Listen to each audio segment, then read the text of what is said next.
जान्छ कि आजबाट क्लिन भएर जान्छ हामी यहाँबाट फेरि आज अगाडि जान्छौँ आज रोकियो भने चाहिँ नि रुल अफ लको अन्त्य भन्ने नेरेटिभले अगाडिको यो आदेश चाहिँ तरिकै अगाडि पढ्छौँ खण्डमा यो अदालतको गवाई हुनेछ। आदरणीय साथीहरू हामी जब केसीले सदनमा यहाँ आएका हौँ र त्यो अदालतले आदेश जारी गरेको छ कि आदेश जारी गरेको छ तर यहाँ प्रहरीहरू रोक्ने प्रयास भइरहेको छ।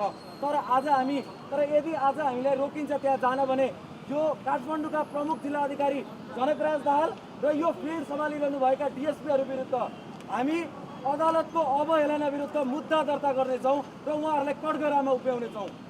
त्यसैले साथीहरू कानुनले अदालतले हामीलाई प्रदर्शन गरेर दिनु भनेको ठाउँमा यदि आज हामीलाई रोकिन्छ भने उहाँहरू विरुद्ध नै हामी अवहेलनाको मुद्दा दर्ता गर्छौँ।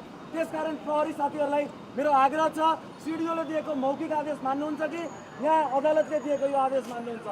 डाक्टर केसी तिमी एकता छैन हामी तिम्रो साथ छौँ। डाक्टर केसी एकता छैन हामी तिम्रो साथ छौँ। एकता छैन हामी तिम्रो साथ छौँ। साथीहरू हामी तिम्रो साथ छौँ। हामी तिम्रो साथ छौँ।